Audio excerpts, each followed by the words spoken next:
ezi onye nwe anyị na Chineke nna nke pụrụ m ihe niile, Chukwu okike abịa ma bụ onye anyị na-efe na-agọzi aha nsọ ya, onye ọ bụ naanị ya na-achị, onye mmụọ na mmadụ na-erubere isi, onye ọ bụ naanị ya bụ ọka aka. Ụbọchị ene ka anyị na-etugha eze ebube dị ngọzi, mmalite na ọgwụgwụ.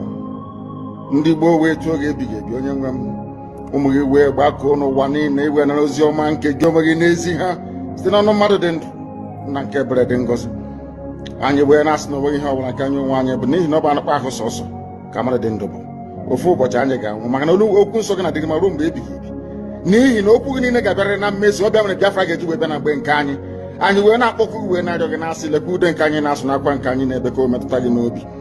Onye nwe m na Chineke nna nke igwe, biko dịka isi wee napụta ụmụ gị n'ọbụ n'Ijipt gotu wee wezuga ụmụ gị bụ ndị Biafra mgbodo ekwensu bụ zuu nke mmadụ dị ndụ kere. Anyị wee na-aja gị mma, na-asị gị n'ime ọnọdụ anyị na anyị ga-ekele ha nsọ gị, wee nye gị nsọpụrụ ụtọ na-eji ama mgbe niile, n'ihi na anyị enweghị chi ọzọ ewezuga gị. Anyị nwe anyị anaghị efe arụsị. Ọbịa mere iji wee na-agọzi nsọmụkwụ anyị niile. Ọbịa mere IPOB ji wee gbaa mgbọrọgwụ n'ụwa niile. Anyị anaghị atụ egwu mmadụ dị ndụ. Anyị wee na-eto gị eze ebube dị ngọzi, sị gị biko gbatara anyị ọsọ enyemaka. Ọ bụ naanị gị bụ onye anyị refe nwanyị akpụ isi ala nye, ka i wee napụta ndị gị n'ọbụ nke ekwensu. Anyị wee na-enye gị ofe na nsọpụrụ Naija, ma na-asị, lekwa ka ndị iro anyị niile ka kasị wee baa ha ọnụ, ha wee daa hapụ ikunu ọzọ. Obodo ekwensu bụ zu ala nwekwana iyi eze ebube dị ngọzi. Anya ọnwa anyị bụ ụmụ gị wee na-akpọkọ ha nsọ gị, na-asị na enweghị chi ọzọ ewezuga gị. Anyị wee na-aja gị mma, wee na-eto gị, na-asị onye kere ihe niile kere eke, mana onwe onye kere na n'otuto niile na nsọpụrụ niile na ịja mma niile site n'ebighị ebi, mara onye bi ka a na-arịọ gị. Ise ise ise. I think I've now come to terms with the fact that for us to have proper rapid development in Nigeria, we need to separate, we need to divide. Let the Yoruba man go their way, let the Northerners go their way, let the Easterners go their way. This thing about one Nigeria is definitely not going to work, Chacha. Wallahi. You cannot have South Africans clowning us. You cannot have Ghanaians clowning us. And now you now have Namibians clowning us. One Nigeria is definitely not going to work. You cannot have a simple argument or a debate with anybody from Africa right now, and you are able to win. You speak one, they tell you electricity. You speak two, they tell you security. You cannot travel 10 kilometers without writing your will. They speak about bad road. They've gone as low as internet. We need to divide. This thing about one Nigeria is not going to work. Having one person as a president sitting in one place called Aso Rock, deciding the fate of 300 million people, especially when you know these are the least smartest people in the country, it's not going to work. Let us bring some kind of competition within these different regions, instead of having to depend and say everything has to do with the federal government. Ordinary electricity. I was thinking this thing about electricity in Ghana was a joke, but apparently these guys are having the best type of electricity like they were in Europe. In Nigeria, you can't even boast of 24 hours electricity. In year 2026, we need to divide, man. The only war we are winning right now in Nigeria is just jollof rice. And then maybe dirty December, club in alcohol. No, we can do better. This thing about what? Nigeria is 300 million people. When you look at these other countries I'm speaking about, you look at Ghana, they are not even up to 40 million. Namibia, 3 million on a good day. RCCG is bigger than Namibia. The Youth Ministry of Christ Embassy, they are bigger than Namibia. Yeah, these people, they are clowning us every single day. Nigerians cannot win one war. You cannot have a normal debate and say you are going to win. Everybody, they are clowning us. Giant of Africa, my foot. Let everybody go develop their region. Chase the Igbo man from the West. Go chase the Yoruba men from the East, let them go back. Everybody go make your region better. Go find the Igbo man in the North. Let everybody, but depending on one president to make these things happen is definitely not going to work. We are too many. We are too populated for this whole one Nigeria affair. It's not going to work. Let us divide. I am tired. I am tired. The bare minimum. We are not even speaking about healthcare. We are not even speaking about child mortality, education. Just the basics we cannot even be proud of. Not one Nigeria, my foot. Everybody go your way. Let's do a referendum. Let the people decide. Nonsense, man. I'm tired. Thank you. Thank you for joining me tonight. My name is Raphael Chamaka Jere, also known as Pastor Vam Vam Vam. By the grace of Chukwu Kabiama Proimihenile, Minister of Information, Biafra Republic Government in Exile, and the armor bearer of the Prime Minister of the Biafra Republic Government in Exile, Mazi Simon Ekpa, the Odogu of Biafra land, and also representing my leader, Onyendu Mazi Nnamdi Kanu. I greet you all and I bring you good tidings. Good tidings because those that have always been painting themselves to be nice and good, but looking for how they will exterminate us, now the wind have blown and everyone can now see their backside. Nigeria is now being known for what it is worldwide. And there is no way anyone who loves humanity, there's no way. If you say you love humanity, you are a human being, and you fear God, there's no way you will want Nigeria to continue. No way. Nigeria is not God's creation. Nigeria is British creation. And all that British creation have the originality of everyone there that Britain come and lumped them together. The video I played in the afternoon, I'm going to bring it back now. And I'm going to put the link here. And there's some other videos I want to play just for you to know that this is not just my opinion. This is a general opinion now. And I want to appreciate JC Okechukwu, Mazi Okechukwu. I want to appreciate him, for encouraging people to keep praying for Riley Moore. When Riley Moore wrote that piece that nobody is calling for division or separation from Nigeria or the division of Nigeria, that they are fighting to protect Christians. And then Joseph said, just keep praying for him, because it will dawn on him to understand that, look, it's not just about protecting Christians. And the only way Christians can be protected is by having a separate state for them. America, for example, is a Christian nation, and they are upholding their Judeo-Christian values and principles. UK was supposed to be a Christian nation. Now you can see that they deliberately opened their doors to Islam to come in. Islam is about to swallow them.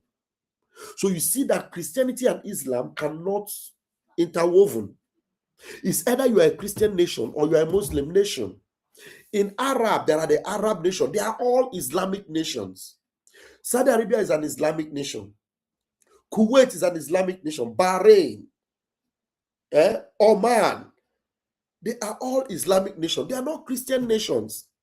Their value system is Islamic. So you cannot have the Nigeria where they will tell you it is a nation combined. What do you call it? A secular nation, and where you now see Islam forcing themselves on Christians.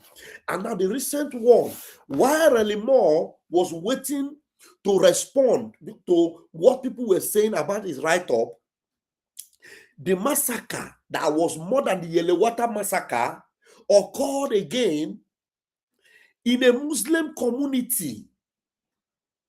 In a Muslim community where they are forcing people to adhere to Islamic rule.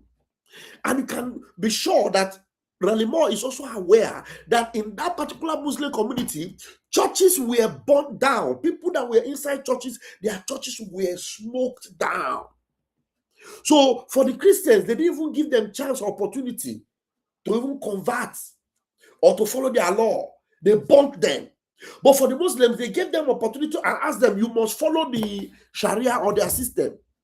And while they refused, they massacred over 200. And now the genuine report from American news now is that it is over 300 people.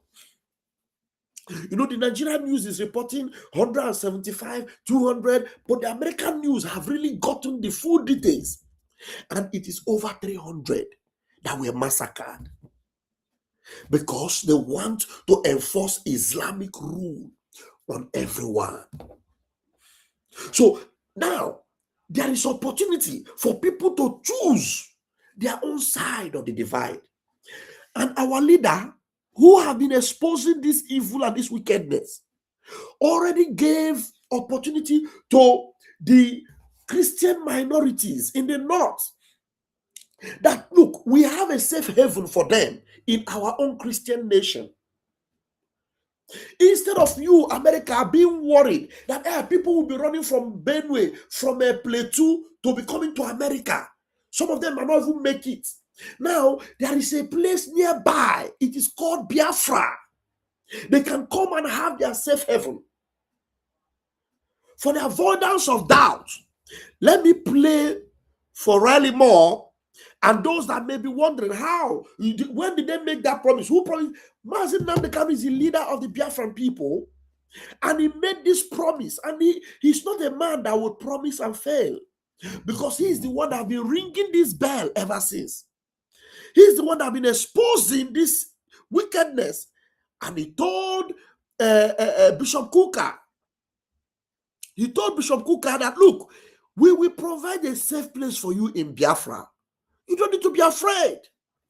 Now listen to what Mazi Nnamdi Kanu said, so that you understand that, look, when we talk about divide Nigeria, it's not because we just want to divide Nigeria. No, it is because it will save lives. It is because that is the only solution. It is because if you don't do it urgently and quickly, more lives and more lives will be lost. But if we have a Christian nation, Biafra, now we can now protect ourselves. We can now defend ourselves. Those people, they are not part of us. So we now know how to deal with them when they come. So it will be a big problem for you. Already we have our foreign guards, we have our BLA army that are protecting the bushes. We need to empower them so that they will be able to guide our land. And these are the only ally you can trust. We are the only ally you can confide in. If you want to trust Nigeria, it is at your own peril. Listen to Mazi Nnamdi Kanu before I will play you videos that will show you that, look, Nigeria is not sustainable. Nigeria cannot work. Now, the first video I played here, that guy, Clinton, is a very popular social media influencer. Very popular in the UK. Now, he's telling you that he is tired. This is somebody that believed in Nigeria so much. But for him to tell you that he is tired and that you must divide Nigeria, that this one Nigeria cannot work, don't take it for granted. Because these are people that have always rejected our suggestion to break down Nigeria. They've rejected it. They've said no way. They said we are warmongers. They called us terrorists. But today, they are telling you by themselves that there is no way that one Nigeria can work.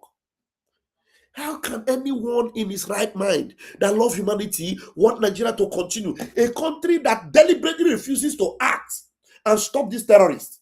Now, instead of people that refuse to build infrastructures, now, do you know what they are building? They are building cemeteries. And they said it is modern cemeteries. Excuse me. They want to build cemeteries where they will bury the dead. So they are preparing to have more dead people because they cannot do anything. Zamfara governor, the governor of Zamfara state, he came on live TV. The video is on YouTube. The governor of Zamfara state, he said he is helpless. That the former governor is working with the terrorists. And that the terrorists, they know where they live. They know them. But they cannot do anything about them.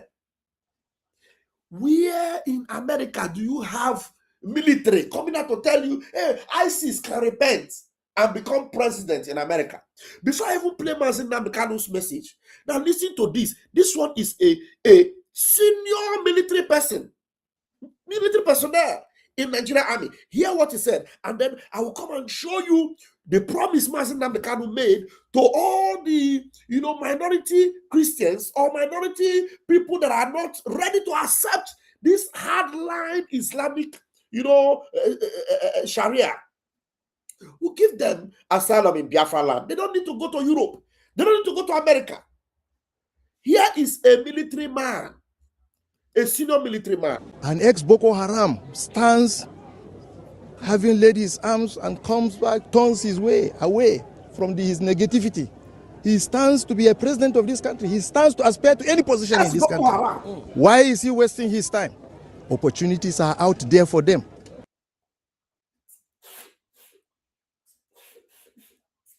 Unfortunately, the topical issue in Nigeria is restructuring. Restructuring my foot. To hell with restructuring. An ex-Boko Haram stands having laid his arms and comes back, turns his way away from his negativity. He stands to be a president of this country. Are you hearing him? This is a senior military man. He's still in the military. He's telling you that those people that murdered over 300 people in the village, in a Muslim community and Christian communities, that they stand a chance of becoming presidents in that same country. And you want us to be sharing the same country with this kind of animalistic people, with this kind of murderers, these cannibals? We should be sharing the same country with them. Would you allow that in America? No, it's not possible. Now, this is coming from a senior military man. And then you heard the other one that talked after him. Listen. Stands to aspire to any position in this country. Why is he wasting his time? Opportunities are out there for them. Opportunities are out for. Look, the picture you are seeing here, for those that are concerned, is the vice president of Nigeria. Well, before he became vice president, of course. But has he changed his stance or his ways? No. He is sitting down and having a meal and having a chat, or sitting down with terrorists, known terrorists. When the leader of Boko Haram was being looked for, when they were searching for him, they found the leaders of Boko Haram in his house. And now come and hear what he said here. Unfortunately, the topic and issue in Nigeria is restructuring. Restructuring my foot. Oh, people talk about restructuring, to restructure Nigeria. He said he's not interested in restructuring his foot.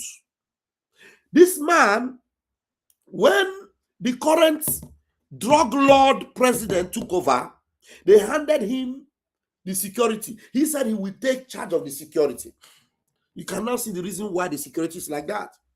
Presently, the Minister of State for Defense, he's the former governor of Zamfara State, where the present governor now is helpless and cannot stop the killings, but rather he wants to build mortuaries where dead will be buried, because there's no way he can stop the killings, because he knows that there will be more. He knows that there will be more. So when we are telling you that, look, to divide the country is the best thing that can ever happen. If you don't divide it, more people will be ruined, more people will be unalived, and it will go on. It will go on. To avoid it, Nigeria must not continue. Now, let me show you what Mazi Nnamdi Kanu promised, so that you will know that when we're talking about dividing, it is not just only in our own interest, but in the interest of everyone who are, the endangered species, in their own interest. In the interest of the endangered species, because Christians are endangered species. Other kind of Muslims that do not believe that kind of Sharia, they are endangered species. Who would give them asylum? Or the other worshippers that do not worship Islam but chooses not to be Muslims, and now their lives are in danger. Who will give them asylum? Listen to Mazi Nnamdi Kanu's promise to the Christians that are afraid that splitting Nigeria may be a problem for them, and therefore they are supporting Fulani, hoping that if we play the card together with them, they might spare us. They will not spare you. They will spare you. He's from Sokoto. He's a minority, so he thinks that when Nigeria breaks up, Fulani will swallow them alive. But I want to tell them that we are all students of history. There is a group of, or there were a group of people called the Huguenots from France. During the height of Reformation, they were being persecuted by the French authorities, who were Catholic. People don't know that Roman Catholic fought with Anglican Church in those days. People don't know this, but that's life. Do you know what happened? Britain, being a Protestant nation, offered amnesty or struck a deal with France to say, give me all your Protestants. We'll absorb them. They're called the Huguenots. and they came to Britain. That is where the lives of Sir Peter de la Billière is a French name, but his family settled in England. He rose to become a general and led the war in the Desert Storm. It was him that commanded the British forces in the Desert Storm. His ancestors were French, the Huguenots. So what I'm saying to Bishop Coker and all northern Christian minorities today is this: on my honor and on my life. On my honor. On my honor and on my life. On my honor and on my life. That's the promise he's making. Once Biafra becomes that Christian nation, that proper ally that America is looking for, on his honor and on his life. Listen to him. French, the Huguenots. So what I'm saying to Bishop Coker and all northern Christian minorities today is this: on my honor and on my life, I swear before God Almighty in heaven that with the coming of Biafra, every Christian northerner will be allowed to settle in Biafra land. So you see, Bishop Coker, you have nothing to be afraid of. You have a place where you can practice your faith without looking over your shoulder all the time, thinking who's coming to kill me. You will come to Biafra land and you will live there a very peaceful, fulfilled life in Biafra land. The same thing that the English did for the French Protestants, they're called the Huguenots. The same thing we are going to do for you. If you feel that you're threatened in the Sharia core north, and because of that, you think that having the East and the West in one Nigeria will save you as if some kind of insurance against elimination by the crazy, mad Fulani Janjaweed. You will come to Biafra land. We will give you asylum. You will stay there. Your generations will live and thrive. We are accommodating people. Yes. We welcome visitors. Then you will see what Biafra is like in real life. In real life. Not the miserable existence you have in Sokoto. You want to stay in a country where people are threatening your life because you spoke. You said your mind and they're threatening you. What I'm offering you is what happened in England, though. The same England telling you to talk about one Nigeria. There was a time that the lives of French Protestants were under threat in France. England said, give them to us, we'll take them. They were all sent to England. They are called the Huguenots. We offer you the same asylum today. He's a man of his word. Everything this man has said has come to pass. Everything. And the reason why Nigeria condemned him is because of what he said. And all these things you see happening today, he said it. He told them to beware.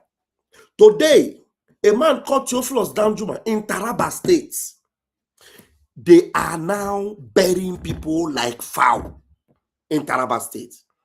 Christians there are running away from their communities. As at the day before yesterday, Christians are running for their lives in Taraba State. The former chief of army staff, Theophilus Danjuma, let me show you his video. Let me show you the video of Theophilus Danjuma. He also told them that, look, that these people, they collude. The military, they collude. He said it. But today, his communities, they are under threat. They are all running away. Listen to Theophilus Danjuma. From Taraba State, Taraba is under fire now.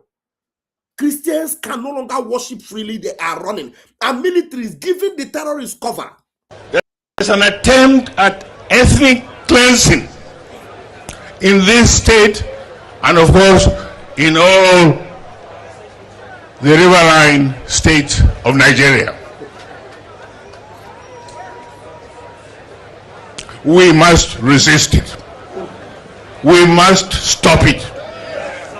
Every one of us must rise up.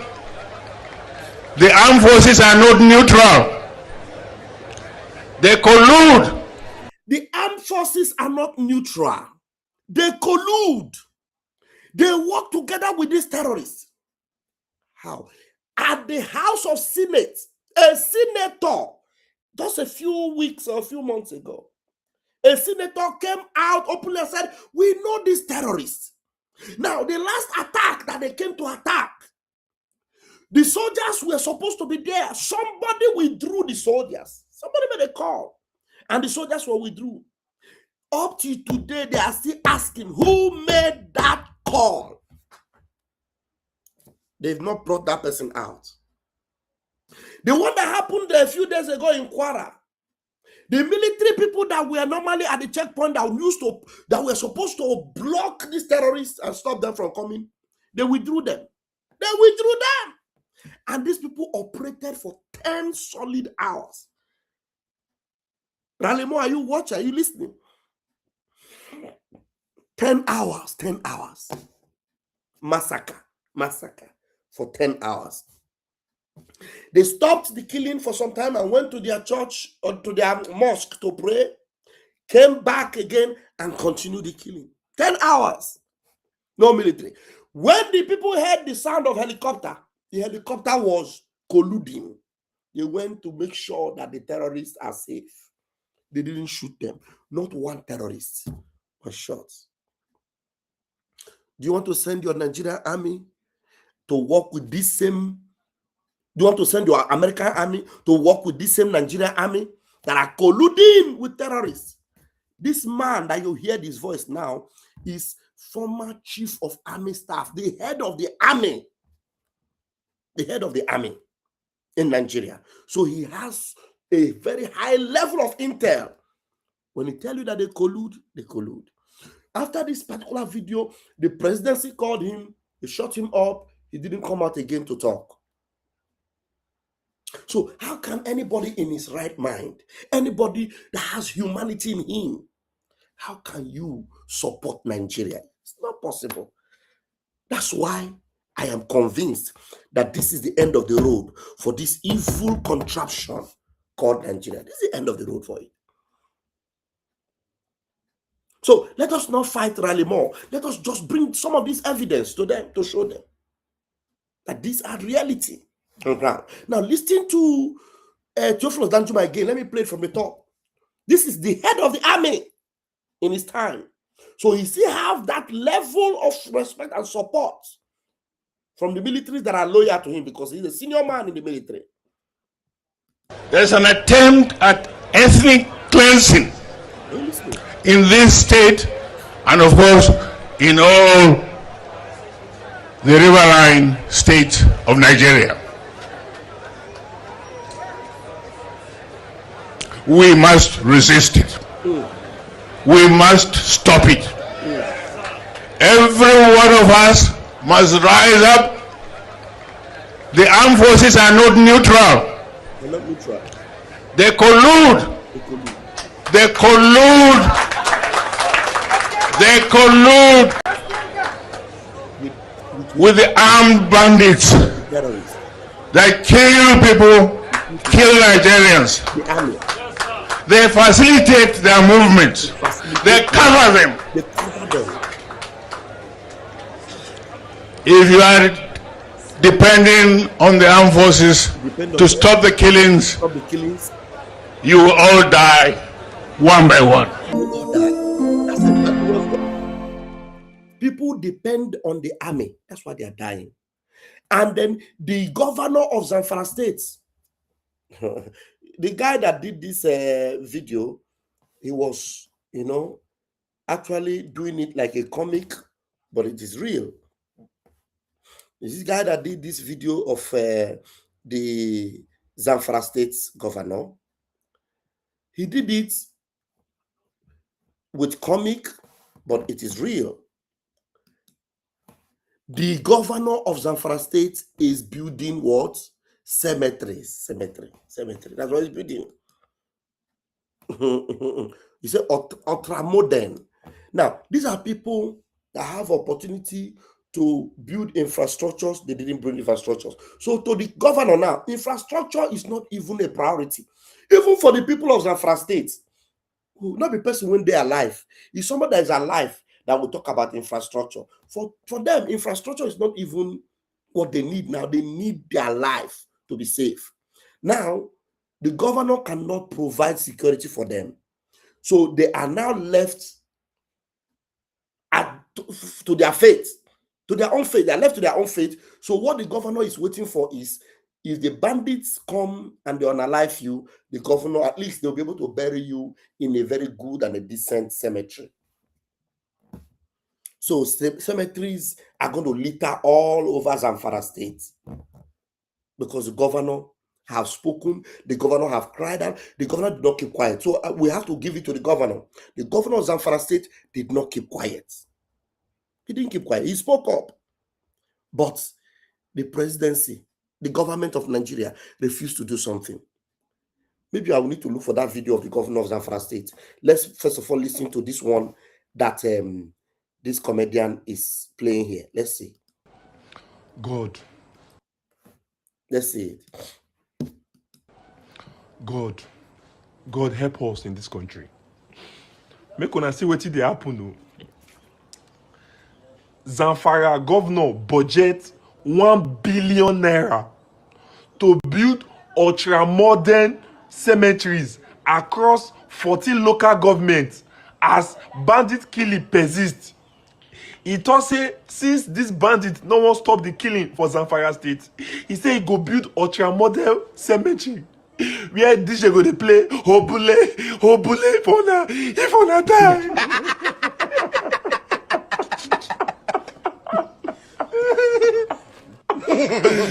They come for Nigeria. He say they go pull light for the cemetery. When they want build now they see road for night. See country where I come from. See country.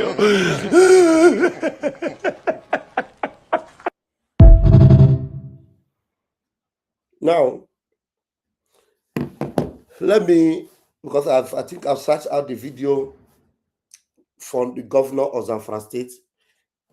Let me see if I can play, bring it out and play it for you. This Zamfara State governor that is now building cemeteries. I want to show you when he was lamenting and crying out and complaining, and nobody mind him. They didn't mind him. Listen. Let me look for the full interview with. Okay. Let me look. I think the full interview, what will I title it now?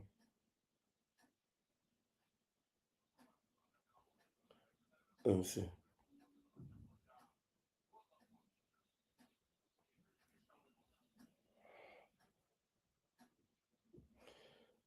But maybe let me first of all play this one. If I find the full interview, I will bring it again. But let's just first listen to this one. Stop sharing that one. Share this one. Okay.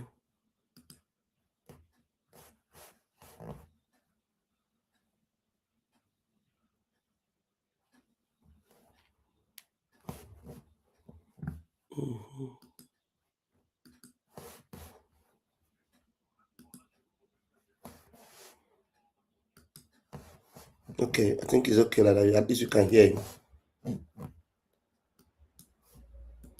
We know where these guys are. We know where they live. We know their parents. You know them as a government? Of course we do. They live with the same community we live. So why is it difficult to get them? That is the $1 million question that I should ask you. We are trying to understand, for those of us who are now conversant with Zamfara, have never been there, and we hear you as a chief security officer speak tonight to say you know these people, but yet you can't get them. It's a head scratcher. It is something that we are trying to all put our heads together. That is why, from what I can do as a governor, to have this CPG as a first line of defense. Of course, military are there, police are there, as well as civil defense, but they are not under my control. They are under the control of federal government. Are you hearing it? There is terrorism going on in Zamfara. The chief in Zamfara, the man in charge of the security in Zamfara is not the one in control of the military or the people that should go after the terrorists. The people in control are in Abuja.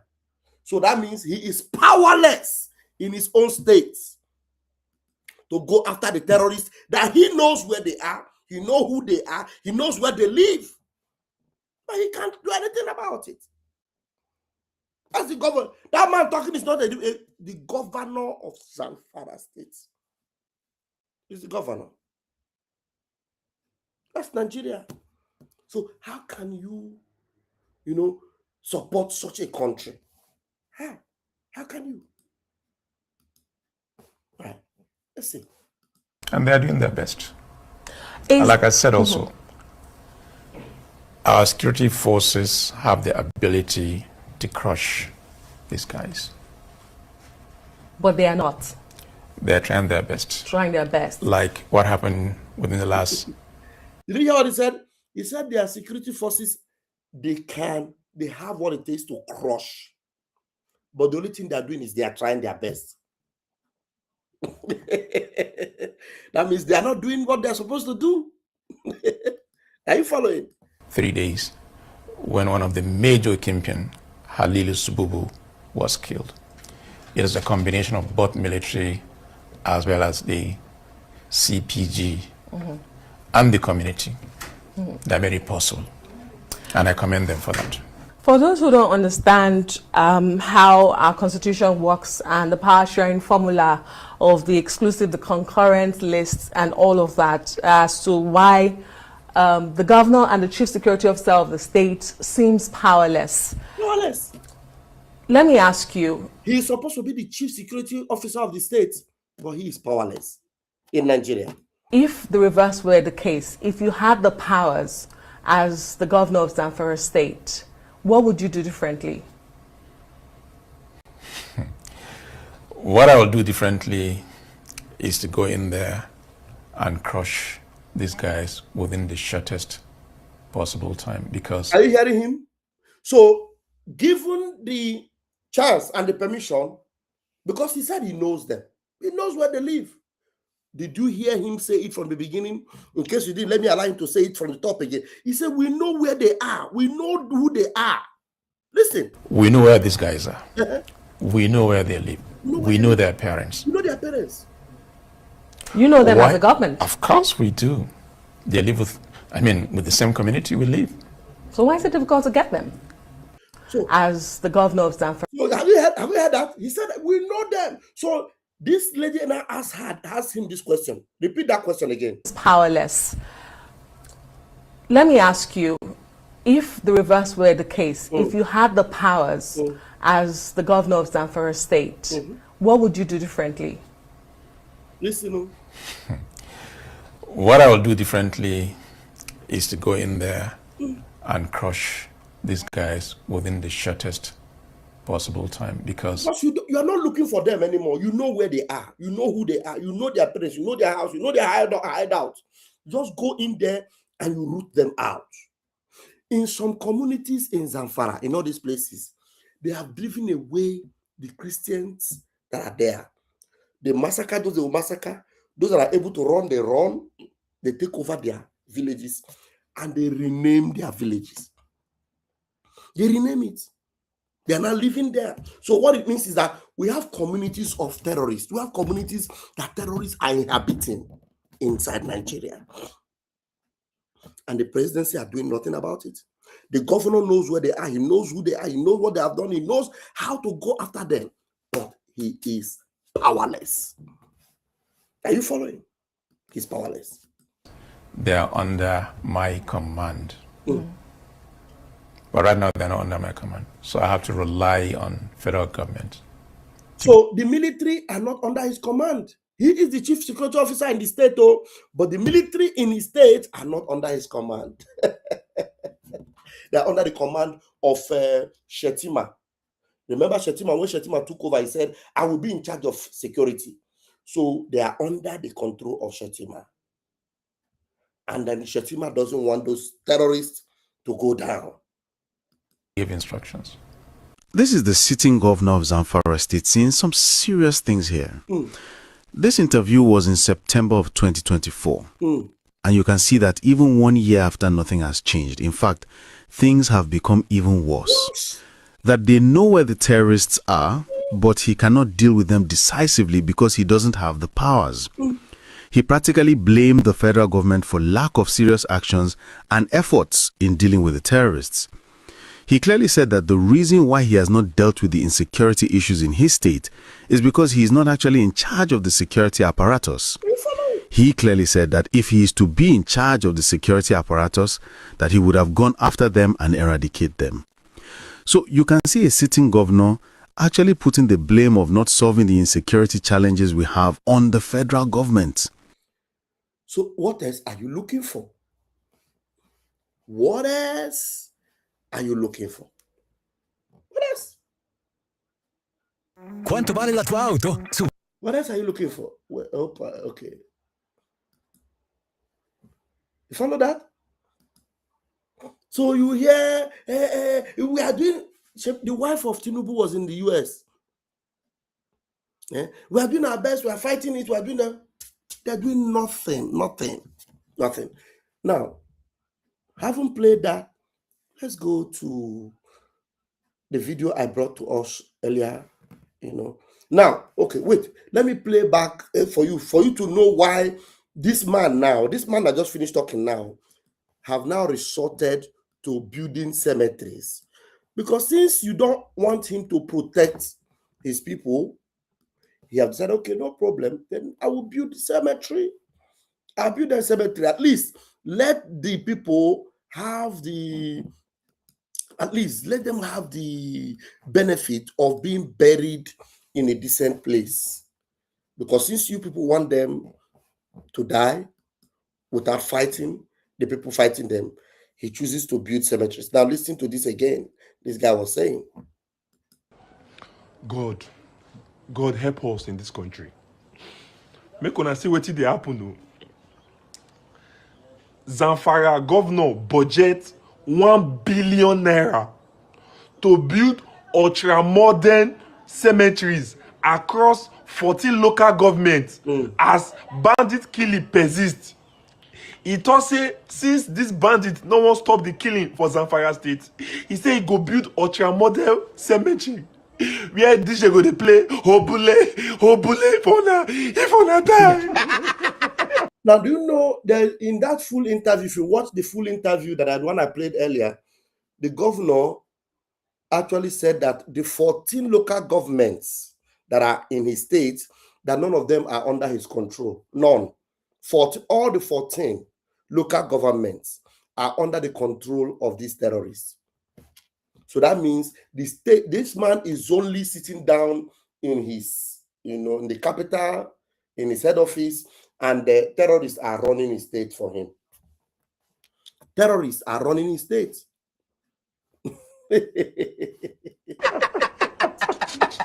Oh my God. They come for Nigeria. He say they go pull light for the cemetery. When I want build now they see God for night. See country where I come from. See country.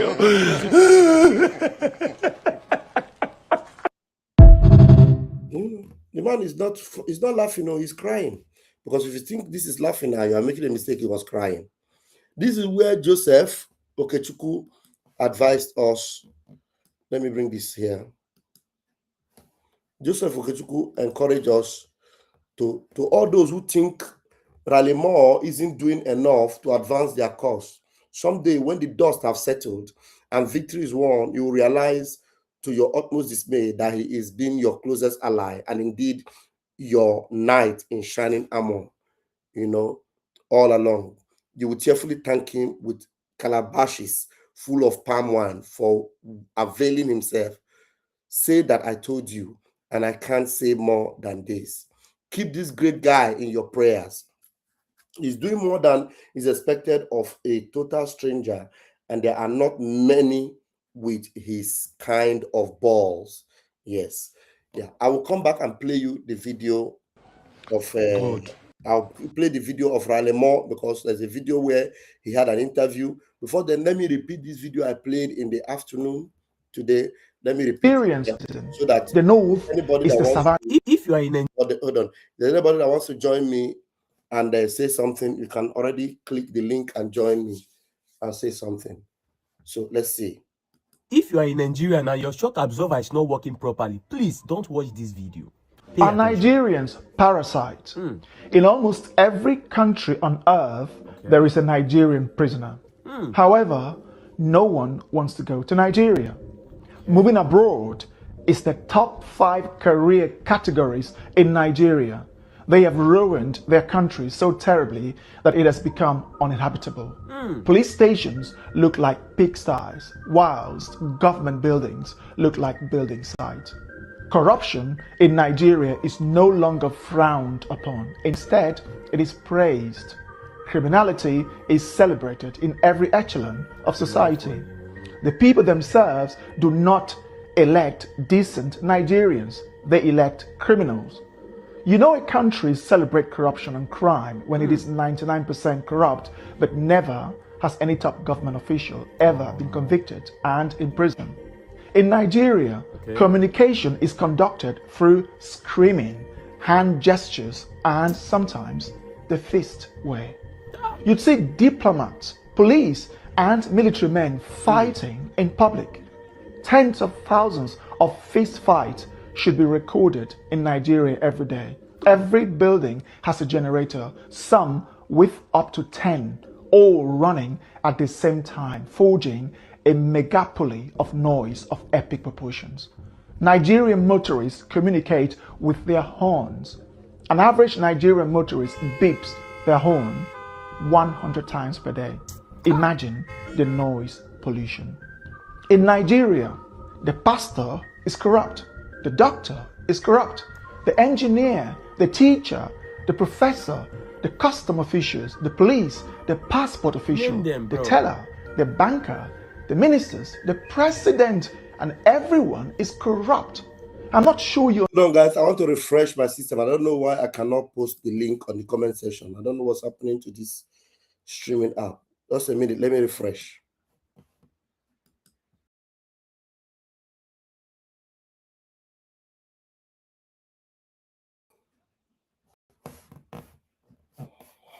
Okay, I'm back. Why can't I share the link? Why can't I share the link?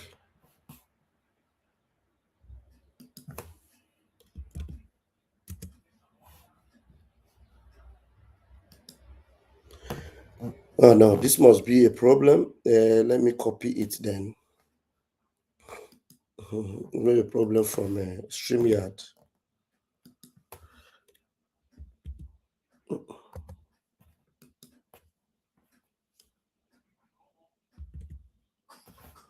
Okay, this may be a problem from StreamYard. Okay, I'm going to copy it and paste it manually. So let's continue to listen to what we're listening to. Then I'll copy it and paste it manually. All right.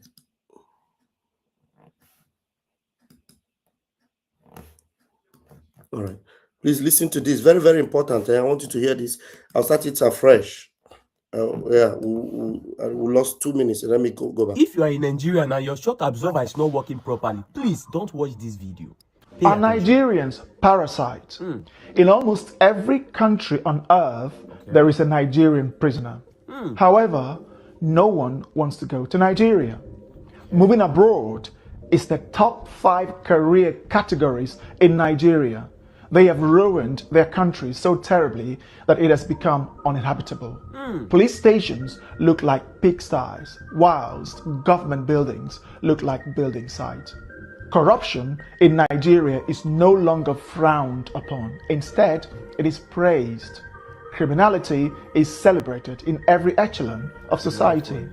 The people themselves do not elect decent Nigerians. They elect criminals.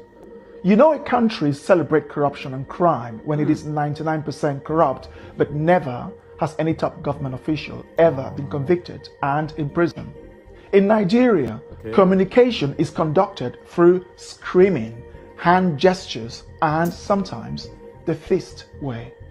You'd see diplomats, police, and military men fighting in public.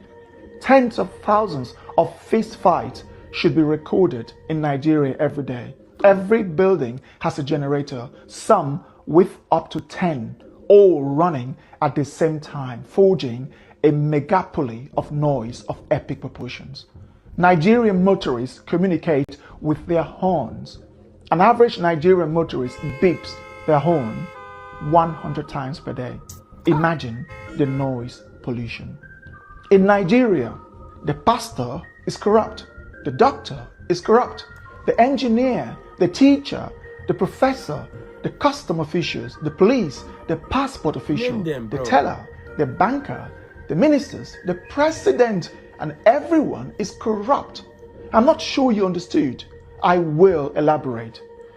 You can get to the Nigerian border with explosives, bribe the officials, and they'll let you in.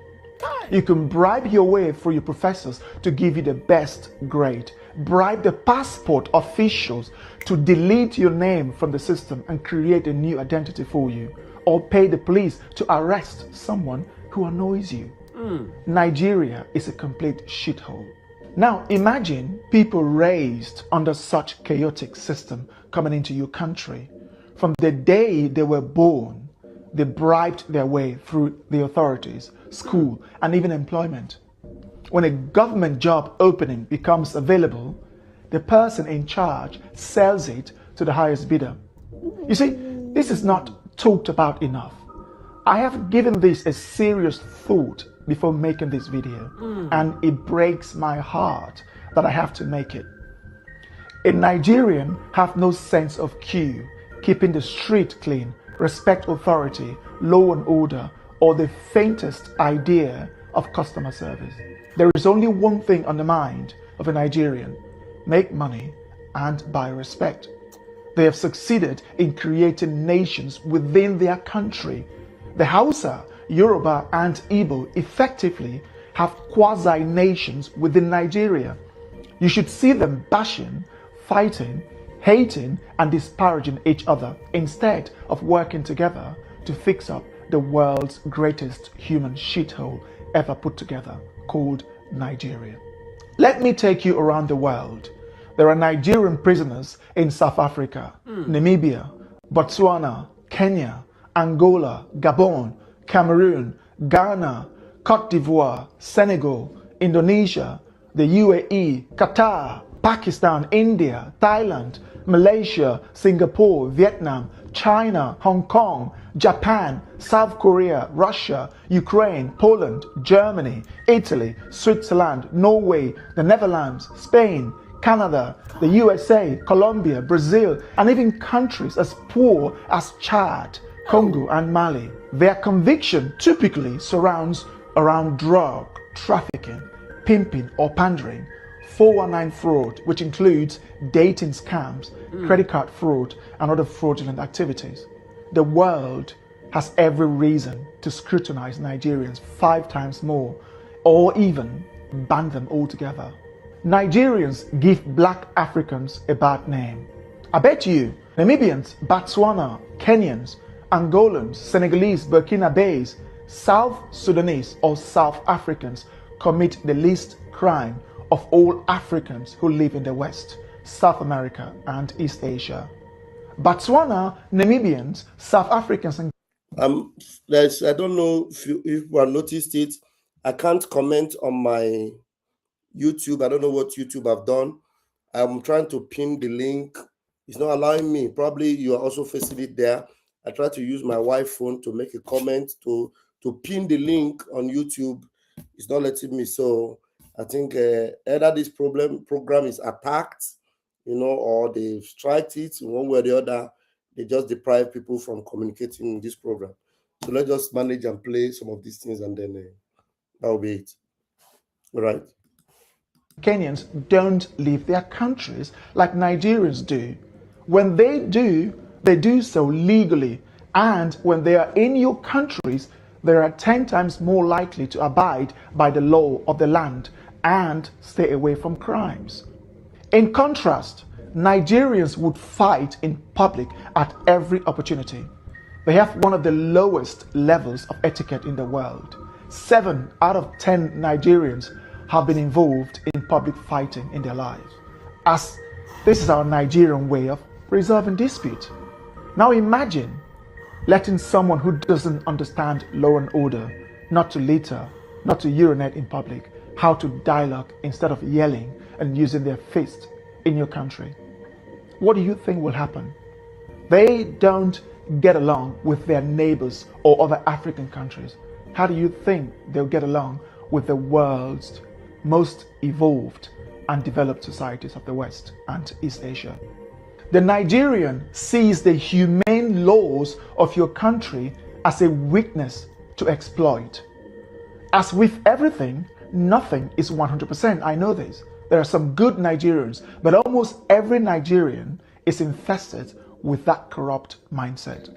Living in Nigeria, I have tried to find something good to sell to the world, but unfortunately, there are scarce. It is a land absent from progress. The Nigerian system is broken. Nigeria is not even a country. A Hausa person hates the Igbo person to the extent that they can wipe them out. The Igbo hate the Hausa in the same way. The Yoruba have a fundamental hatred for the Igbo that they'll rather die than elect an Igbo person, whilst the Igbo... Did you hear what he said about the Yoruba people? That the Yoruba people hate the Igbos with fundamental hatred. But when you talk about Igbos hating the Hausas, that's not correct. It's not because I'm an Igbo, but that's not correct. Because if Igbos hate Hausa, Oga, if Igbos hate Hausa, they will not be developing Hausa land. The best development the Hausa people have had in their own side of the divide have always been from the Igbo man. We don't hate anybody. We are the most accommodating people. Except this man, he did a lot of narratives. He gave a lot of narratives that are very correct. But this point where he hits about Igbos hating Hausa, no, it's not correct. It's not correct. I'm sorry. I'm not being biased or, it has nothing to do with bigotry. We are the people that have refused to even stay on our own. Right from time, because they've hated us from time. It is the Hausa people that have kept saying the Igbos, that they are, they are domineering, which is not true. Amadou Bello, the video is there, it's available, where he said that the Igbo people, they dominate. Anywhere you take them, they want to dominate. He said that because of the hatred they have for us. But the fact of what he said about the Yoruba people now is being seen today, presently, the hatred that Yoruba people have on the Igbo people. The hatred is too much. So I want him to repeat that part where he said something about the Yoruba people with their fundamental hatred against the Igbo people. To the world, but unfortunately, there are scarce. It is a land absent from progress. The Nigerian system is broken. Nigeria is not even a country. A Hausa person hates the Igbo person to the extent that they can wipe them out. The Igbo hate the Hausa in the same way. The Yoruba have a fundamental hatred for the Igbo that they'll rather die than elect an Igbo person, whilst the Igbo are the world's most arrogant, self-deluding, zero etiquette people of Africa. These three major ethnic groups, Hausa, Igbo, and Yoruba, each have over 40 million people, with the Hausa nearing 65 million. Now imagine putting Spain, England, and Poland into one country. Do you know the type of chaos you'd be creating? This is how Nigeria is. The Spanish, English, and Polish are all European, but they cannot function as one country. So too do the Hausa, Yoruba, and Igbo. These people cannot function under one country. When government ministerial positions are declared, they often have to reflect the Hausa, Yoruba, and Igbo shares before the other minority ethnic groups receive their own share. If the sharing favors one ethnic group more than the other, they fight, yell, insult, and complain until the next appointment. The other ethnic group in charge will now retaliate by appointing their own ethnic group. The presidency has to go to that ethnic group, then that one, and this one, and those one. Then when the next one comes, they keep changing. You see, in short, the number of ministerial positions have to reflect the various ethnic groups. This is not a country, but a bunch of tribal, unevolved, mentally unstable, over 200 million stupid people. Why would any country let Nigerians into their country? I'm not sure, but if I were the Prime Minister of the United Kingdom, I would impose a total ban on Nigerians. The risk outweighs the benefit. But now, this kind of narrative he is painted, good. But now asking the United Kingdom to ban Nigeria, you should know that it is United Kingdom that created this madness from the beginning. I know this guy, you have given a clear analysis, but you need to go to the foundation. It is United Kingdom that created this madness. It is United Kingdom that took Nigeria as they created it and put it in the hands of people that do not belong to Nigeria. Today, the people leading and ruling in Nigeria, they are not even part of Nigerians. Now, you've said all this about Igbo, Hausa, Yoruba, but you didn't say anything about the Fulani, who do not belong to the ethnic groups, but are controlling everything in Nigeria. Is that clear? You need to know that. There are 24 million homeless Nigerians, which is almost the same as the rest of sub-Saharan Africa combined. And over 70% of the country's population lives in poverty.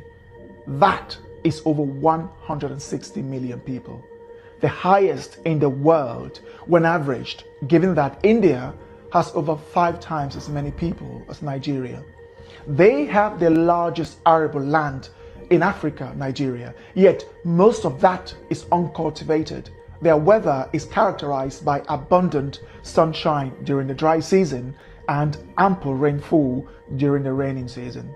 The north is the savannah, and the middle belt of Nigeria is level with abundant arable land suitable for farming. Still, 56% of Nigeria's 70 to 84 million hectares of arable land remains uncultivated or underutilized. You begin to ask yourself, why are these people hungry? The answer is simple: incompetence and a collective lack of skills to run a country. Nothing in Nigeria is properly managed, from the police to the immigration services, customs to the airport, traffic to the road network, schools to the national grid, and from the people to their own very homes. Nigeria is a chaotic society where people exhibit some of the lowest levels of etiquette and quality known to man. And most of these people are looking for ways to obtain visas to the various developed and semi-developed countries so that they can bring that chaotic upbringing from Nigeria to the world. I have tried to find a better way to euphemize this video. Still, after months of procrastinating, I couldn't find a better way to organize my words, but to say it as it is. If you are a Nigerian watching with the slightest ounce of honesty, you'd agree with me. We have earned the badge of honor of being amongst the worst in the world. Poverty isn't why Nigerians are dishonest, criminal-minded, corrupt, and everything else. Nepal is a poor country. How many Nepalese have you seen committing crimes around the world? Chad, Burkina Faso, Mali, Myanmar, Tajikistan, and South Sudan are poor. You can't see them going around the world committing crimes. Of the world's 195 countries, there is a Nigerian prisoner in 60% of them, the highest of any country on earth. That is not an accident. Say Bugatti, on your mandate, we just stand Tinubu. On your mandate, Tinubu, on your mandate. Shey Tinubu. Alright, so you all have seen it. See where you guys have gotten us to. See the insults. See the insults, see gasbos right and left. And you know the funniest thing? Now the funniest thing is this. There's no way I can deny everything that this guy has said, because he's coming with proofs. Yes, he is stating everything he's saying with proofs. He has proofs. So there's no way I can deny anything. So everything that this guy has said in this video is fact.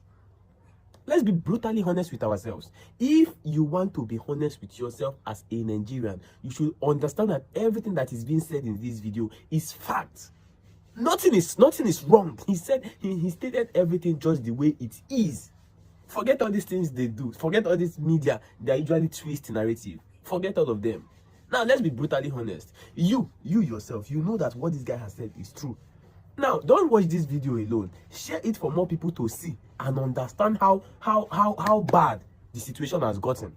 And in my opinion, if you ask me, I think the best thing is for every region to control their resources. Let every region control their resources. If every region focus on themselves, situations like this can never happen. Never. But let me know what you guys think on the comment section. Don't forget to like and share for others to watch and learn. And click that follow button. Thank you. Thank you very much. Thank you. That was a very interesting one. It's heartbreaking for me that I can't see any comment from anywhere. It's heartbreaking because probably the topic is very sensitive, so the community guideline does not allow us to interact in this section. So please bear with me. I'm not the one that restricted anyone from commenting. I know that some of you on YouTube may be trying to comment. I myself, I try to even put the link so that people can come in. I can't put the link. That's why I'm putting my number down there. So anybody that actually wanted to, maybe if you want to make a comment and you are not allowed to make the comment, you can call me on the first number there. The first number can call me to make a comment. Or if you are calling the second number there, you won't be able to get the person. It is Mama Biafra. Her number is here for a purpose. So those that need to support what we are doing in the USA, you can call our mother, Mama Biafra. I don't know, that's her number there. You can call her and let her know how you want to support our legal team that are in Finland, and to support the appeal of our PM and to support the homeland. Very, very important. You can call, I don't know, or also call me if you want. But those of you in the US, it might be easier for you to get in touch with her on a call, I don't know, on +1 562 326 3199. That's my mommy's number. Thank you very much. All right. Now, having done that, let's go and listen to. Okay, mommy is calling. Hello, mommy. Sorry, hold it. Hello, ma.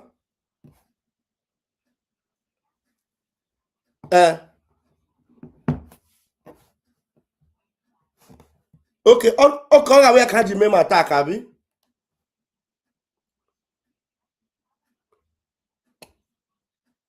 Okay. No wonder how you block all the comment section. Nobody can comment anymore.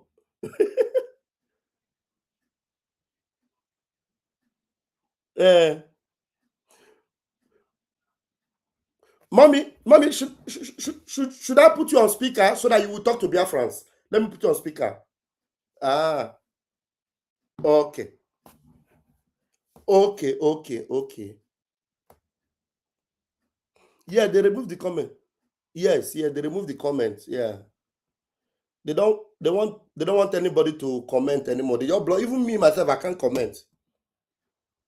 Yes, they don't want anybody to know the truth. That's why. All right, thank you, mommy. Thank you so much. Thank you. Okay. No.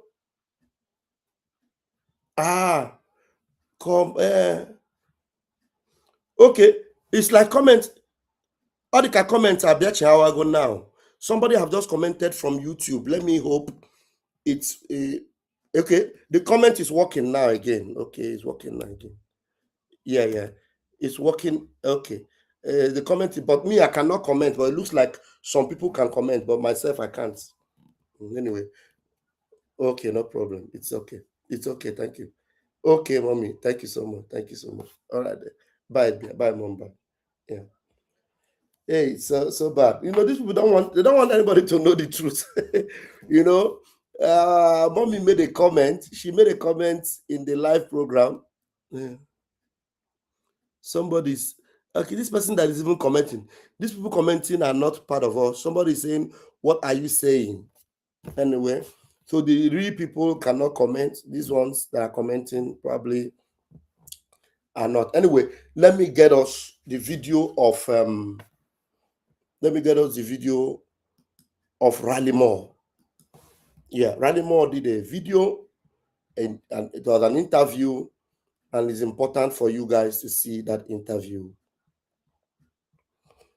Yeah, I want you guys to see it. Before you see Raleigh Moore, this man here is a senator, a sitting senator, a sitting senator in the red chambers. Hear what he had to say. A sitting senator in the red chambers. Hear what he had to say. Listen.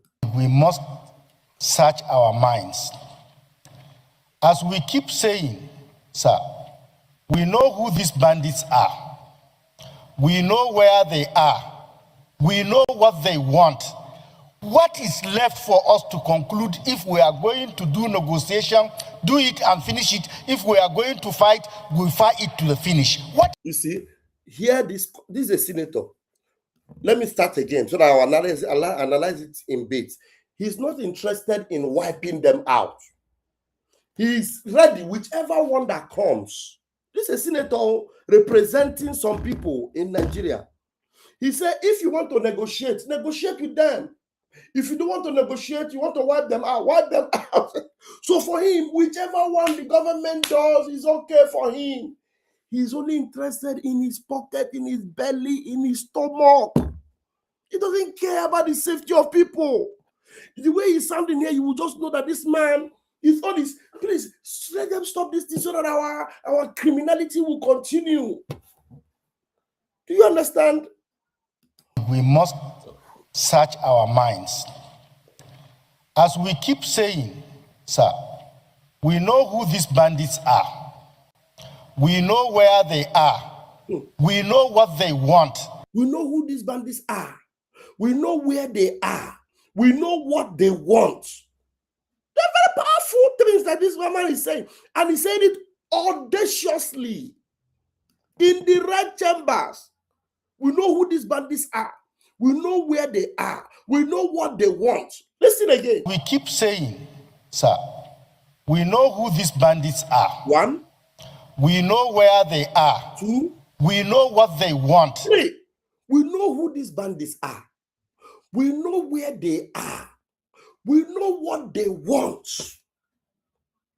Hey, a senator. What is left for us to conclude? If we are going to do negotiation, do it and finish it. If we are going to fight, we'll fight it to the finish. If we're going to do negotiation, do it and finish it. If we're going to fight, do it and finish it. Whichever one you want, just do it. And now go ahead. What is the big deal? We know everything. Why are we covering? I'm covering. Why are we covering all these things? Why are they covering? So he knows that people are covering things. So if Donald Trump is watching, if Raleigh Moore is watching, this is a senator of the Federal Republic of Nigeria. They know who these terrorists are. They know who they are. They know where they are. They know what they want. And he's admitting here that they are covering. He's asking them, why are they covering? A senator. And I want to align myself with distinguished Senator Abaribe.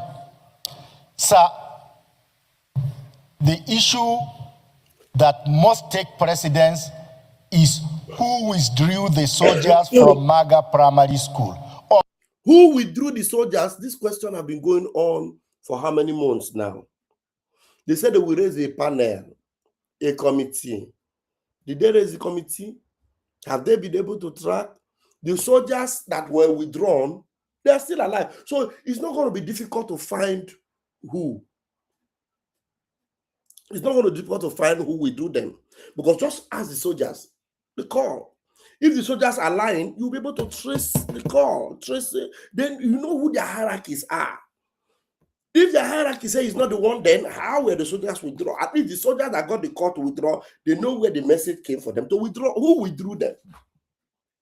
Till today, nobody have been able to have the balls to come out and say it. On whose instruction? The world want to know, Nigerians want to know, we that is particularly affected, we want to know, sir. Because if we don't get to the bottom of this, these incidents will be repeating itself. Are you seeing it? That is Nigeria. That's Nigeria. All right. Well, let me not overflog this. Senator Garba, that's his name. This guy is Senator Garba. Let me go and get you the interview of oh my God, there's so many things here I would have shown you. Even Mike Pence, everybody is now talking about Nigeria. This is the former vice president of the USA, Mike Pence. They are all speaking. All of them are speaking up. All of them are speaking up. Do you want to hear what Mike Pence said? Listen to him, the former vice president of the United States of America. Listen to him. Well, the American people have always stood for religious freedom, not only our own, but around the world. But what's happening in Nigeria is really a genocide, Rob. You described it very well, and I commended the president for making it clear to the government of Nigeria that we'll not tolerate the mass slaughter of Christians. Some 200 Christians were slaughtered in June of this year. Maybe 60,000 Christians have been murdered by Boko Haram and other terrorist organizations in the northern part of Nigeria since 2009. Our administration listed Nigeria as a country of particular concern. For some reason, the Biden administration changed that status. I greatly welcome President Trump's decision to restore that status and also make it very clear that we'll not tolerate the wholesale murder of Christians without the appropriate American response. Get that? Yeah, they're all talking, they're talking tough. They are all talking tough. So the end of the road for the zoo is very, very near. The end of the road for the zoo is very, very, very near. Now you need to listen to this interview. You need to listen to this interview. This is Riley Moore, the one that is getting our prayers as recommended by Joseph Okechukwu. Now let's listen. As we both have adhered ourselves to what's going on against Christians around the world, particularly in one place, and people have heard me say this, where there is persecution and execution of Christians, and that is Nigeria.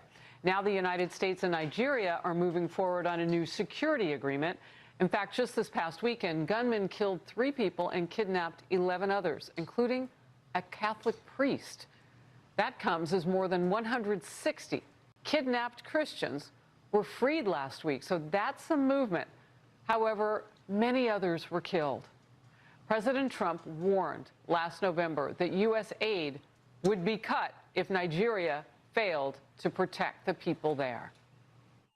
No administration in modern history has done more to confront the plight of persecuted Christians around the world than we have with us. It's a mission. A lot of anti-Christian bias, and you see it going in foreign countries. I mentioned Nigeria. There are others. We're hitting them very hard. My administration is confronting head-on the militant and really intolerant campaign that tried to drive religious believers out of public life. A Nigeria-based human rights organization. Now, there's something that you need to know. You heard Donald Trump talking. That place where Donald Trump is talking there, it is the same occasion where he acknowledged the wife of Tinubu. The wife of Tinubu was around in that particular meeting. Donald Trump acknowledged her presence while he's telling the world how they are dealing with terrorists in Nigeria. And the Nigerian press, Nigerian news, Nigerian mumu, millions of them, they are not talking about Donald Trump's effort to stop and combat the terrorism. All that they were focused on to cover the image of Nigeria. But Donald Trump have recognized the wife of President, the wife of Tinubu. Just like Ngozi Orabo Fulani, I saw one letter circulating from Ngozi Orabo Fulani. I don't know the genesis and the exodus of that letter, but the best I know is that that letter has said nothing about Biafra. That letter, some kind of automatic generated letter, probably. Maybe you write the White House and then a letter is generated from somewhere, because I know who Ngozi Orabo is. Ngozi Orabo have no contact in Washington, D.C. Ngozi Orabo have no connection with the presidency, whatever. Even if she has, thank God, and I wish and I pray that America responds through anybody for Biafra. But that letter has nothing to do with Biafra. Nothing. It has nothing to do with our freedom. Nothing. I saw it, I read it. Contact the White House, or no, what have you. Our administration. Nothing whatsoever. Now, Briggy, under CROC and BGC, are working very, very hard to make sure that the office of the president and the office of the United States of America, the defense office, will acknowledge us and will support us. And will make sure they support the freedom of our leader, Mazi Nnamdi Kanu, and the freedom of our Prime Minister, Simon Ekpa. That's not what Ngozi is looking for. Ngozi is not looking for some kind of leverage that will just still keep people running up and down, fooling themselves. The same way Ogenkere was snapping pictures up and down and posting pictures. And these days, what Ogenkere is doing now, he will come out in Maryland. Hi, Ogenkere, I am speaking to you from the head office. I'm speaking for you from the head office in Maryland. That place is an empty office. The Prime Minister of Biafra is not there. And you have adulterated the certificates of that place. And you are going to answer for it. So stop fooling yourself around. Okay? So now, the important thing, they won't focus on the important thing. So that's for you to see that all these people that are distracting us, they are acting the same way the zoo agents are acting. Ngozi, Ogenkere, the same way the zoo agents are acting.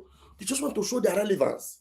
They want to quickly steal the show, make it look like they are making sense, but they're not making any sense. Donald Trump is here talking about how terrorists are being dealt with. And because he greeted the president's wife, the whole of the zoo are talking about, hey, Donald Trump recognized the president's wife. Donald Trump recognized Remi Tinubu. People are just shameless. Look at the most important thing Donald Trump was talking about there. That's why Riley Moore is now speaking. Because Donald Trump spoke, he's now concerned about over 300 people that were massacred. The wife of Tinubu did not tell you about the 300 people that were massacred. All she's talking about is, hey, it was not important, Donald Trump will never recognize me. It's very important. Shameless people. Shameless people. Let me take it back again so you hear Donald J. Trump. Hear Donald Trump talking about what he's doing to combat terrorism and hitting them hard in Nigeria. There. No administration in modern history has done more to confront the plight of persecuted Christians around the world than we have. With us, it's a mission. A lot of anti-Christian bias, and you see it going in foreign countries. I mentioned Nigeria. There are others. We're hitting them very hard. My administration is confronting head-on the militant and really intolerant campaign that tried to drive religious believers out of public life.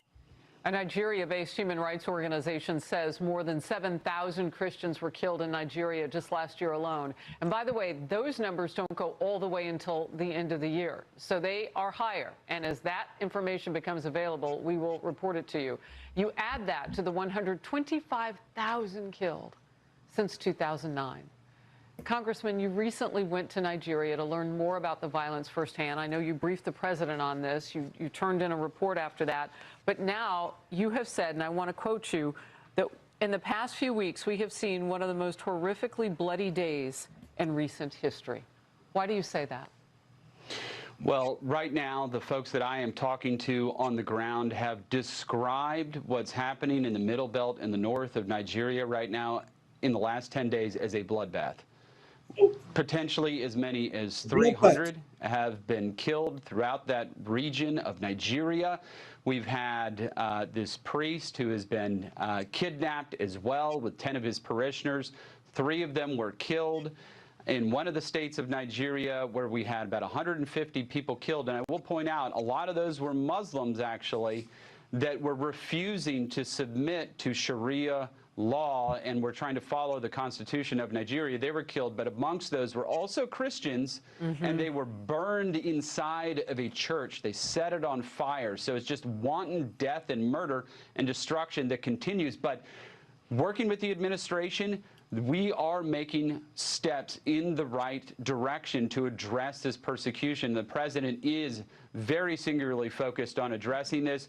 We now have special forces in Nigeria in a non-combative manner. They're there assisting the Nigerians. We have just signed a security cooperation roadmap with the Nigerian government and their military to continue to work on this. And we have also conditioned their security assistance in the last state foreign operations bill and appropriations that was just signed into law by President Trump. Yeah, this is a lot of movement. You were talking about that one area, and residents told Reuters the attackers that hit their village were jihadists. In fact, these Islamic radical jihadists are what are being pointed to. You and I have talked about them before. They had been preaching inside their village, urging the locals to abandon Nigeria's state and their religion, Christianity, and adopt Sharia rule. When the villagers refused, the militants opened fire on them. So you're right, it's not just the people who are already Christians, it's those who might be open to helping Christians at this point. And I know that Nigeria's president, Tinubu, has said that they've deployed an army battalion to some of these areas. Are we making enough difference to where he's going to take some real action now? Yes, but one of those actions that he needs to take, and he has said, he stated this publicly just recent, when he was, prior to being president, was in the Senate, or governor rather, is that he wanted to see a federalized police force, which is absolutely something that has to happen. Each state has to have the ability to secure their own people. Right now, you just have the police force in Abuja. It's a national police force. We need to arm the different police forces of the states throughout Nigeria to be able to protect the Christians that are being martyred throughout this country and provide security. So, you see, Rally Moore is now addressing that issue, the problem in Zamfara. You see, Zamfara governor cannot handle the security problem because he's handicapped. Now, they have identified that problem. You see, Nigeria will dissipate. Nigeria cannot hold. That thing that they have been covering, that thing that they have been hiding, that thing they have refused to allow because they wanted this terrorism to continue. They can't anymore. So it's going to be a very strong backlash. Now, America is telling them, look, we know that you have a national police. It cannot be able to secure. Every state should be able to secure themselves. And let's see how far. Will Tinubu be able to do this? Will Tinubu be able to take that decision? Will Tinubu be able to give the states the ability and the power? The Tinubu is only concerned about on your mandate. He's not concerned about the freedom of the people. He's not concerned about the security of the people. He just wants to be in power and continue to enrich himself and enrich France and enrich his family and his friends, criminal friends. Now, America have identified it, that there's no way the police will be in Abuja and the terrorists will be destroying Zamfara and Taraba. And nobody will be able to protect those people. Now, first and foremost, another thing is that issue of Sharia, it must be completely abolished. Nobody will, at the end of the day, by the time Riley Moore, they will push for this and see that it is impossible because it cannot work in Nigeria. The owners of Nigeria, those that want Nigeria to remain, they don't want it that way. They want to target Igbos, they want to target Biafrans, they want to destroy Biafrans. And because they are determined in doing that, and America will be determined in them doing the right thing, and they will never do the right thing, America will now be faced with the ultimate choice, which is divide Nigeria. If you do not divide Nigeria, if you do not split Nigeria into different parts, at least minimum into 4 parts, minimum 4 parts. It should be at least 6, but at least minimum. You start with the 4 parts. You divide that country. Biafra will go on their own. And everyone that is Igbo must be inside Biafra. Even if the Igbo is in Zamfara, even if the Igbo is in Kogi, on Kwara, anywhere, they must be in Biafra land. Okay? So Ralimo is now saying it, and then these are the things that Nigeria don't even want to talk about. I want him to repeat that. Just repeat that. Governor, rather, is that he wanted to see a federalized police force, which is absolutely something that has to happen. Each state has to have the ability to secure their own people. Right now, you just have the police force in Abuja. It's a national police force. We need to arm the different police forces of the states throughout Nigeria to be able to protect the Christians that are being martyred throughout this country and provide security in a country that is facing massive insecurity challenges because of this centralized control right now that's been taking place. Well, look, Congressman Moore, I know you've been all over this. Religious freedom is something that we stand for in this country, and when we see light being covered by darkness, we want to help. Thank you for all that you're doing, and thank you for the latest on all of this. Thank you. God bless you. God bless you too, Riley Moore. God bless you. God keep you. God use you mightily. Now, I'm sure you people saw this news. Soludo tried everything he can to stop the sit-at-home. Now, I want to ask, even after the BLA, the Biafran Army, came out and said, okay, the sit-at-home have been cancelled. Yet, you see, in Biafra land today, on Anambra State, it was total lockdown, shut down. You see it? This picture you are seeing is from Anambra State. It's from Anambra State. And our admin from Netherlands wrote, in Finland, Prime Minister Simon Ekpa was accused as the one instigating the sit-at-home in Biafra land. Over a year now since his detention, sit-at-home is ongoing and the Nigeria government is still struggling to stop it.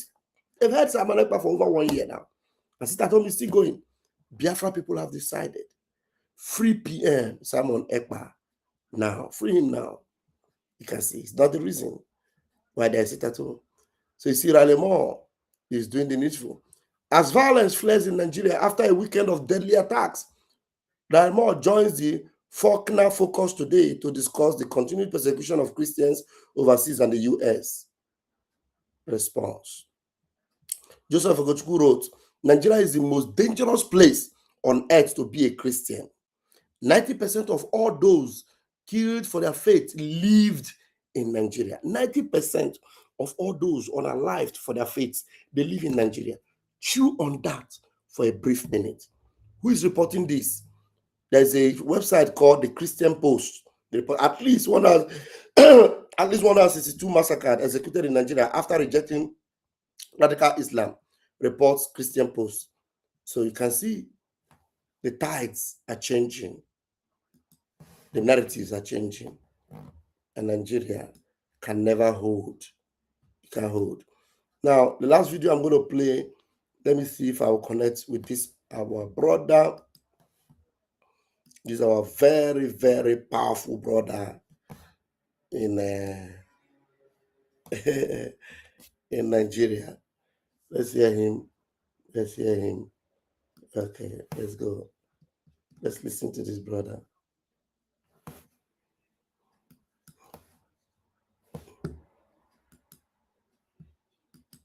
When I'm talking about Islamization agenda, you think you know better than me. You think most of us have been shouting and talking and trying to sensitize Nigerians about the Islamization agenda of these Fulani jihadists. You think you know better. And some of you in the West, from the Yoruba land, are so foolish that you think the people from the North, the jihadists, because they call Allah Akbar, you think you are the same. No. So I'm tired of the folly of Nigerians. Our foolishness knows no bound. Your foolishness knows no bound. That's when we should rise up and speak with one, as one, with one voice. You think it's between Christian, Muslim, and you play politics and you play ethnic cards with it. You all are foolish. I'm telling you. You think you know better. Between today is Thursday. Between Monday and today, over 300 people have been annihilated, have been unalived in Nigeria, and nobody has done anything reasonable about it. You think you know better. When I tell you of Islamization agenda, you think you know better than me, isn't it? You all are foolish. Fulanis went to Woro village in Kwara State, which most of the people actually are Muslims. But because they have been preaching, they were preaching to them to accept Sharia as a governing law against the Nigerian constitution. Sharia as a governing law against the Nigerian constitution. And the people rejected. And the people said no, they would rather stick to the Nigerian constitution and be governed by the Nigerian constitution instead of Sharia. And even though most of these people are even Muslims, they executed. They did not just unalive them. They tied their hands behind their back in Woro village. Tied their hands behind their backs. What you do to criminals? They tied their hands behind their backs and executed them. Over 200 of them. Oh, of course, the media say 170. If media tell you 170, I've always told you, divide that number by 2, they add on top of it. So there are over 200 and something people that were executed because they refused Sharia law. And I told you the other time in my video when I was explaining the pattern of Islamization. When I was explaining the sequence, the stages of Islamization, number 1 is that they're moving. They're either moving by migration or they're moving by invasion. Number 2, they occupy government positions. And when they begin to occupy government positions, they begin to vow for, different stuff like that. Number 3, they begin to multiply. And when they multiply to a certain number, then number 4, they implement Sharia. And the moment you accept Sharia, then jihad will happen. And Nigeria presently, 12 states are practicing Sharia. 12 states. And if you think those people carrying these atrocities are carrying those guns at the minute, you are wasting your time because the people that are backing them up are the 2 people that are up high there.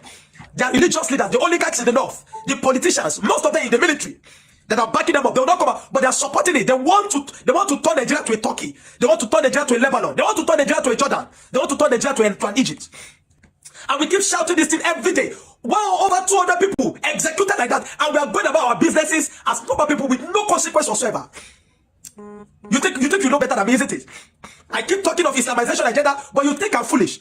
Not knowing that you are the one that is foolish. For the Yoruba people, I warn you again, be careful. See, I've told you before, in that video I told you, I said the Igbo land will be the most difficult. But what they're going to use in the Igbo land is money, because they understand, see, the devil will always tempt you with what you like most. They know the Igbo people like money. And you find that their allergies will begin to woo their people, they'll begin to marry their daughters with money, they'll begin to settle their sons with money, and because of that, Islam will enter. But it will take a long time. So what they do is, they start conquering from the north, and then when they spread to the west, because it will be easy to spread into the west than to the southeast. And then from the west now, they'll conquer. Now you see, their activity in Kwara is very, is very evident now. Their activity in Kwara is evident. Their activities in Kwara is effective. Guess where they're going next? No. You think it's Igbo land or it's South? No, they're entering Oyo State. And they're already in the forest of Oyo, presently as I'm telling you. Information reaching me, they're already in the forest of Oyo. They'll spread to Ogun. And from there, you think you're in Lagos State and you cannot be touched. No. You think you're in Lagos State, you cannot be touched. I tell you, it's a matter of time. It's a matter of time. You see the speed at which they are moving. It is just a matter of time. It is just a matter of time. I want to tell you, look for how to defend yourself. These people are relentless. These jihadists are relentless. I call on President Tinubu, better do. You see, the re-election thing is just on your mind. The politicians they don't have your time. They don't care about you. Let 500 be killed today. They don't care. They'll go about their campaign. To them it's about party. To them it's about party. And we have idiots, useless men in this government that would rather come and, instead of sympathize with the people or profess solution or aggressively attack these people, they would rather come out and banter Peter Obi or banter one party or the other. I'm telling you, if you don't stand and defend yourself and genuinely and vehemently resist Sharia in the West, your situation will be worse than what is happening in the North. You think you know better, isn't it? When we keep shouting, you are playing tribal cards. You think it's because we're against Tinubu, we keep talking. And every time we bring up facts, you turn into tribal cards. You think it's about tribalism. You think it's about, because we're speaking against Tinubu, you are very foolish. You will still come under this street and attack me, but no problem. I want to call on the Nigerian military. As much as I know many of you are compromised, I want to call on the Nigerian government. Do not allow the Fulanis, a minority tribe that is causing mayhem, a minority tribe, an infinitesimal amount of people that can be silenced once.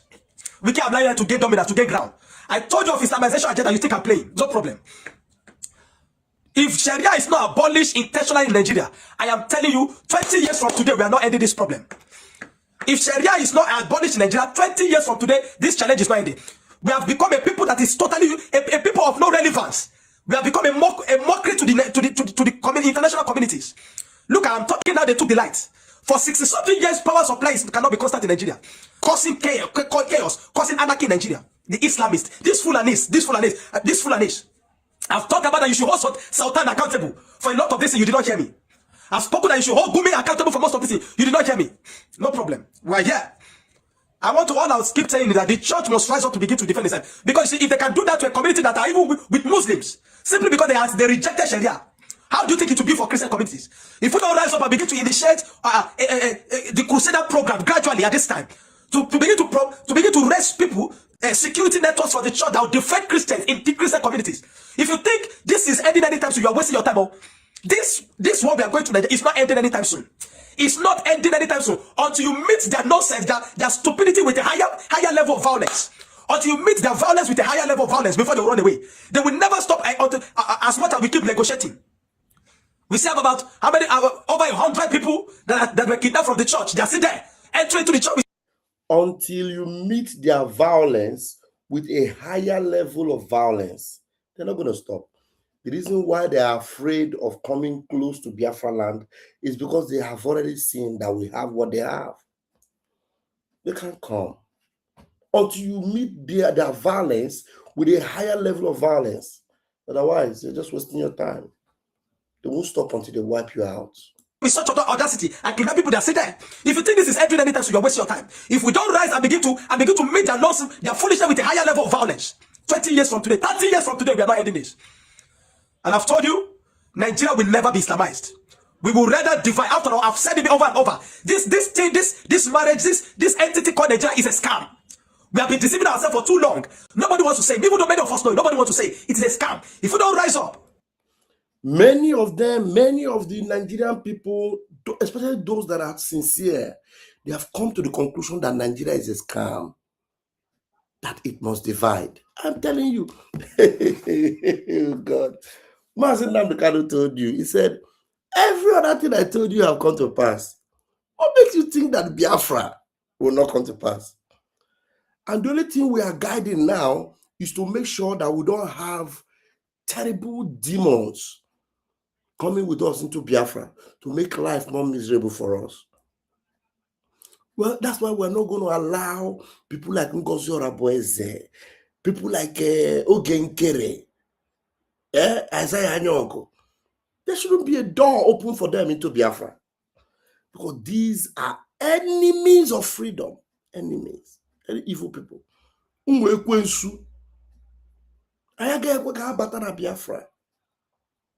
Biafra will be a land for the whiter and whiter and whiter than snow. Anyone that is corrupted, evil, will not enter Biafra. No, will not. And if you want to maneuver your way, you feel that you will be able to enter. God will punish you. God will punish you. I'm telling you, you will be inflicted to the point of no recovery. So people that were praying and saying that, like this guy, he's saying that Nigeria can never be Islamized, and he's still telling you that Nigeria is a scam. With the same mouth. The same mouth used to tell you that Nigeria can never be Islamized. The same mouth used to tell you that Nigeria is a scam. So let me take that one off, that Nigeria is a scam. And then if Nigeria is a scam, then if they want to Islamize their scam, won't you allow them? Let them Islamize their scam now. Then you walk out of Nigeria. If you are in the middle belt, you become middle belt. If you are in Biafra land, come in, let's do Biafra. But whatever they are, whatever they try to do, I'm telling you, they can never succeed. Biafra, Biafra must come. Undermost, Biafra must come. These guys are not relenting. They will continue to labor to ensure that they bring Nigeria to a Turkey or to a Lebanon state, and we will not permit that. We will never divide. The church must rise up at this time. All those nonsensical compromises are trying to be diplomatic. These people are not diplomatic with you. You are the one that want to be diplomatic. Oh yeah, now, no problem. We will keep speaking. What we will not do again is to be silent. When I'm talking about Islamization agenda, you think you know better than me. You think most of us have been shouting and talking and try to sensitize Nigerians about the Islamization agenda of these Fulani jihadists. You think you know better. And some of you in the West, from the Yoruba land, are so... Okay, the thing is repeating again. I think that's the much we can take for tonight. That's the much we can take for tonight. I'm going to leave it. It's already midnight here. I need to go to bed because I have some... At least be able to sleep for 4 or 5 hours. Yes, 4 hours. I won't be able to sleep for 5 hours, 4 hours at least. And sleep is good for the body. I love you all, but you go carry them and see you in the morning. Catch you phone.